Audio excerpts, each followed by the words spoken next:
Bonjour à tous. Aujourd'hui, nous allons revenir avec vous sur une autre situation terrible. De nombreuses familles ont perdu de nombreux membres pendant la période Corona en 2 ans. Le récit d'aujourd'hui se concentre également sur une telle famille, dans laquelle 6 personnes sont décédées consécutivement il y a quelques années. Mais ni le Corona, ni aucune autre maladie n'a causé leur mort. Comment donc ces décès ont-ils eu lieu ? Ces découvertes ont fait glisser le sol de tout le monde lorsqu'un membre de la famille s'est adressé à la police pour obtenir des réponses. La vérité était au-delà de toute croyance. L'un des événements criminels les plus terribles du Kerala est considéré comme celui-ci. Quelle était la terrible réalité derrière les décès continus de la famille? Qui est à l'origine de toute cette conspiration? Par ailleurs, quelle est la situation actuelle de cette affaire? Découvrez tout dans cette vidéo. Une révélation vitale sur cette affaire a fait surface en février 2023 et pourrait complètement bouleverser le cours de l'affaire. Quelle est donc cette révélation? Cette vidéo passera en revue tous ces détails. Pour l'instant, veuillez vous abonner et appuyer sur la cloche pour recevoir des alertes sur nos vidéos les plus récentes, même si vous n'êtes pas encore abonné à notre chaîne. La famille Panamatam du Kerala domine tout ce récit. Toute la famille résidait dans le hameau de Kudatai à Kozhikode, au Kerala. Celle-ci était considérée comme l'une des familles les plus riches du village. Tom Thomas était le chef de la maison. Sa femme était Annama Thomas. Leurs 2 fils étaient Roy Thomas et Rojo Thomas. Roy Thomas, le fils aîné, a eu un grand mariage avec Jaliama Joseph en 1997. Après le mariage, Jaliama a géré efficacement les affaires familiales et est rapidement devenu le favori de tous dans la maison. Jaliama était une femme pieuse qui assistait régulièrement aux prières quotidiennes, même si elle était naturellement gentille. Jaliama dépendait de son père pour ses dépenses et épousa Roy Thomas alors qu'il était au chômage. Après son mariage, Jaliama a poursuivi ses études et a ensuite annoncé à sa famille qu'elle travaillait à l'Institut national de technologie de Calicut. Même si de petits conflits sporadiques passaient inaperçus, la famille était plutôt contente et le mode de vie de chacun était fluide. Mais Annama Thomas s'est effondrée de manière inattendue en 2002, ce qui a entraîné son hospitalisation rapide. Sa santé s'est améliorée quelques jours après le début du traitement. Elle quitte ensuite l'hôpital pour rentrer chez elle. 2 mois seulement après son retour à la maison, le 22 août 2002, Annama Thomas tombe à nouveau malade. Elle meurt cette fois avant d'être conduite à l'hôpital. Les symptômes laissent croire qu'elle est morte d'une crise cardiaque. Le médecin conseille une autopsie pour déterminer la véritable cause du décès. La famille décline car elle considère cette mort comme naturelle.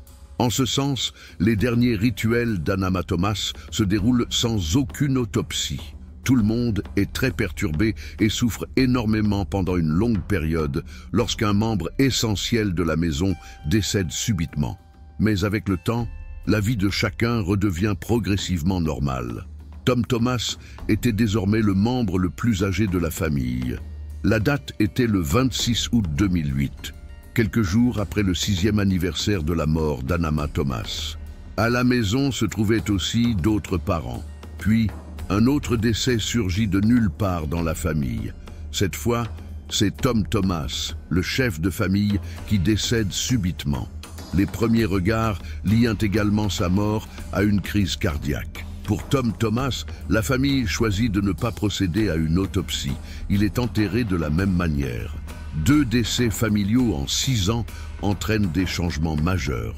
Là où autrefois il existait une famille commune, le partage des biens se produit désormais entre les membres survivants et pratiquement tout le monde commence à vivre comme une famille nucléaire. Les 2 tragédies précédentes n'ont même pas été oubliées lorsque la famille fait face au décès d'un 3e membre. Le 9 septembre 2011, Roy Thomas. Le corps de Roy Thomas a été découvert dans la salle de bain, alors que cette famille avait connu 2 décès inattendus plus tôt. En conséquence, certains membres de la famille pensent que le 3e membre de la maison est décédé subitement, à la suite d'un acte criminel, au lieu de l'attribuer à un événement naturel. Roy Thomas est décidé comme sujet post-mortem. Le corps de Roy Thomas révèle des traces de poison au cyanure lors de l'autopsie. Des recherches plus approfondies montrent que Roy Thomas avait des problèmes financiers à cette époque. L'épouse de Roy Thomas affirme que son mari s'est suicidé en raison de difficultés financières. Les problèmes financiers de Roy Thomas sont également mis en évidence dans la première enquête policière. L'affaire est terminée, car il s'est apparemment suicidé. L'affaire a été résolue, mais le décompte des morts dans la famille continue. Le 24 février 2014 marque le prochain décès dans la famille. Le défunt ici est Matthew Mangiardial, le frère d'Anama Thomas. Comme vous vous en souvenez peut-être, Anama Thomas est décédé en premier dans la famille. La mort de Matthew Mangiardi s'est également produite de manière inattendue. Bien qu'aucune autopsie n'ait été réalisée, cela a été considéré comme une simple coïncidence, mettant ainsi fin au sujet. La famille mourait consécutivement, mais personne ne savait comment ces décès se produisaient.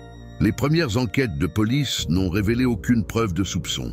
Des rumeurs ont émergé selon lesquelles une entité maléfique s'était emparée de la famille et était responsable d'une mort inexpliquée après l'autre.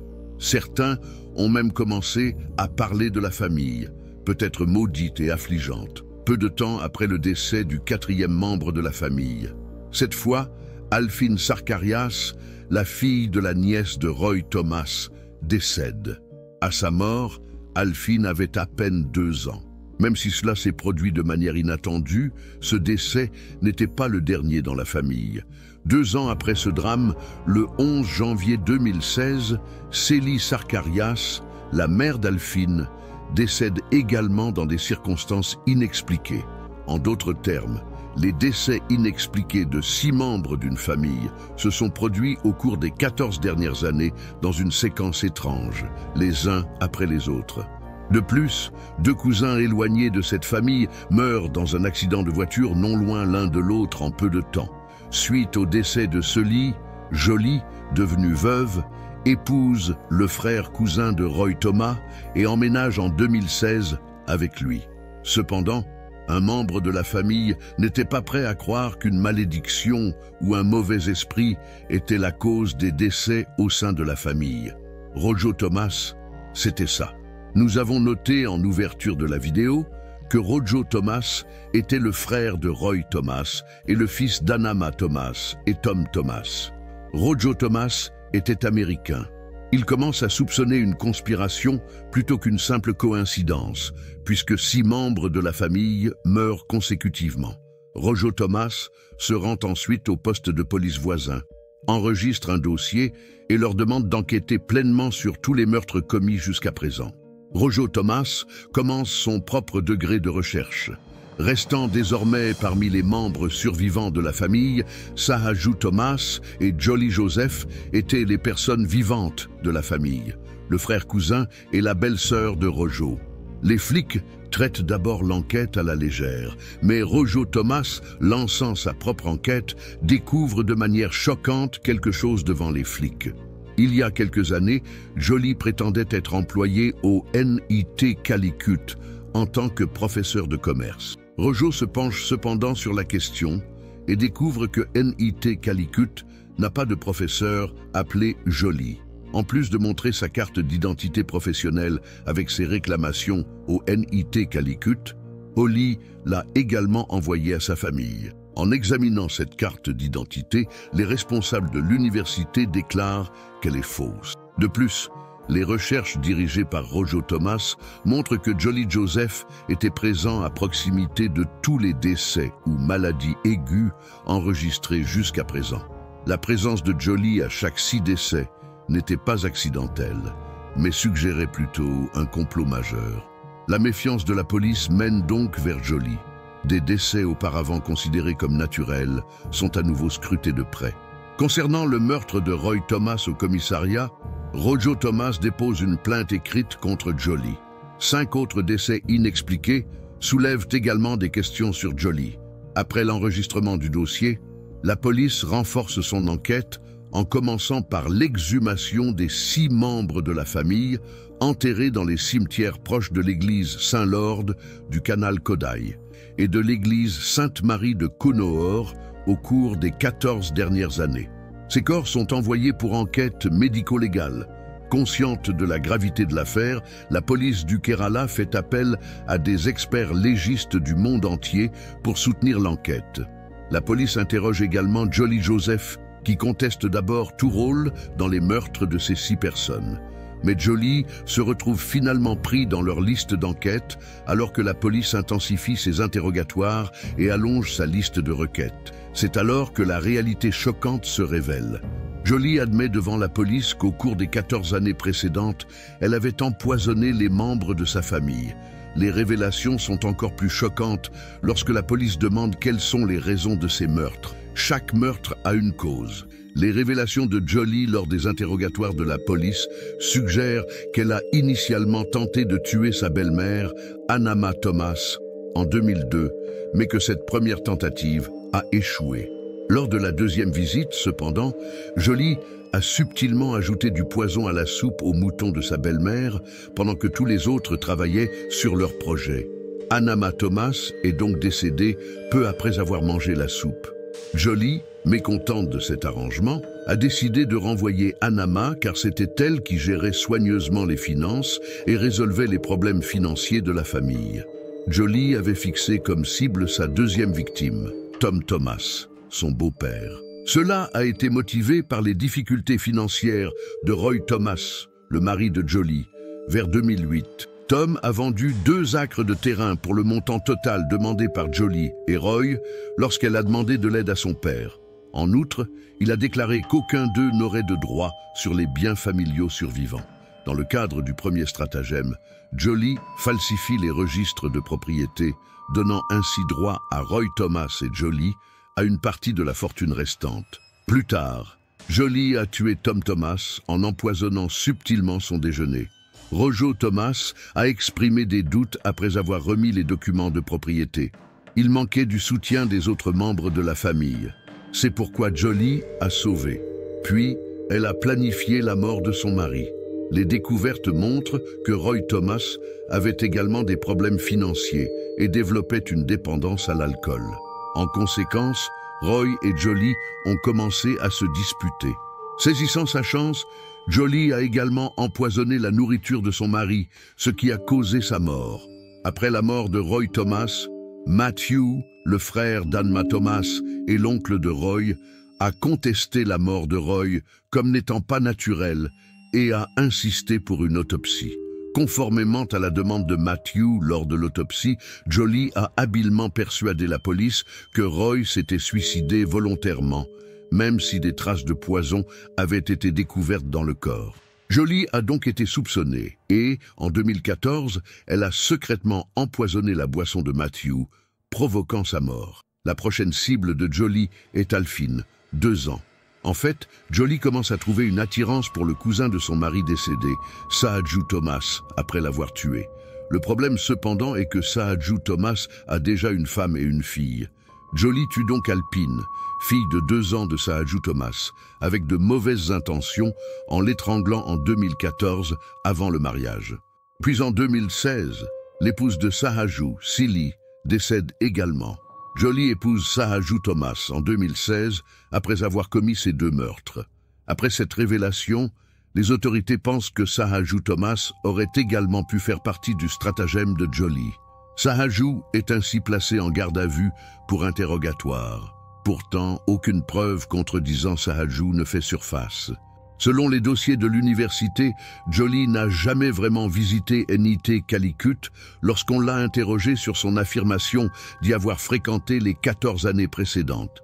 Jolly dit ensuite qu'elle avait l'habitude de quitter sa maison à l'heure prévue tous les jours, mais la plupart du temps, elle aidait une église voisine dans ses opérations. Elle passait aussi occasionnellement du temps à la cantine du campus du NIT. Toute cette étude révèle une vérité inattendue. Tous ceux que Jolly connaissait entretenaient une bonne relation avec elle. Jolly aimait discuter et rire avec tout le monde. La voix de Jolly n'avait jamais été entendue contre quelqu'un. Même les voisins ne s'ennuient pas de complimenter Jolly. Suite à la révélation de l'affaire Jolly, le 5 octobre 2019, Jolly Joseph, 47 ans, est arrêté. soupçonné d'avoir tué 6 membres de sa famille, dont son beau-père et son mari. Beaucoup ont du mal à accepter qu'une femme connue, respectée et appréciée, soucieuse de sa famille, puisse être une tueuse de sang-froid. La recherche révèle que Jolie a reçu du poison de la part d'une personne appelée S. Matthew, le parent de Jolie par les événements. S. Prashikumar, le copain de Matthew, travaillant dans une bijouterie, l'a aidé à acquérir du cyanure, souvent utilisé pour nettoyer les bijoux en or et en argent. Au cours de la fouille policière, le tableau de bord et le sac de la voiture de Jolie révèlent des échantillons de cyanure. Les données scientifiques et les aveux de Jolie, entre autres preuves, font état d'un dossier de police de 800 pages déposé le 1er janvier 2020. Jolie fait face à 6 chefs d'accusation de meurtre. Le gouvernement du Kerala conteste la décision de la Cour suprême, même si la Haute Cour du Kerala accorde une libération sous caution pour 2021. Jolie est toujours en prison à l'heure actuelle, et le sujet du litige juridique à ce sujet ne cesse de changer. La Cour suprême a dénoncé la libération sous caution de Jolie à la suite de l'audience. Jolie reste donc en prison aujourd'hui. Quelques mois après ces révélations, la deuxième épouse de Jolie, Saaju, a également déposé une demande de divorce au tribunal. Bien que l'enquête soit toujours en cours, de nouvelles informations à ce sujet ont fait surface en février 2023. Après avoir exhumé toutes leurs tombes, la police du Kerala avait envoyé les corps au laboratoire CFSL à Hyderabad. Selon les conclusions, 4 des 6 corps retrouvés ne présentaient aucune trace de cyanure. L'analyse des 2 corps survivants est actuellement en cours. Malgré ces allégations, la police du Kerala a déclaré qu'il était difficile de détecter des traces de cyanure lors de l'exhumation en raison des années écoulées depuis les décès. La police affirme que les aveux de Jolie et les preuves circonstancielles sont si solides que sa culpabilité serait prouvée devant le tribunal et qu'elle sera sévèrement condamnée, même si aucune trace de cyanure n'est découverte lors de l'enquête. N'hésitez pas à laisser votre avis sur la punition que Jolie devrait recevoir dans les commentaires, même pendant que le tribunal décide de la peine réelle du coupable. Si vous appréciez notre travail, aimez et partagez cette vidéo. Si vous n'êtes pas encore abonné à cette chaîne, faites-le maintenant en appuyant sur le symbole de la cloche et en activant les notifications.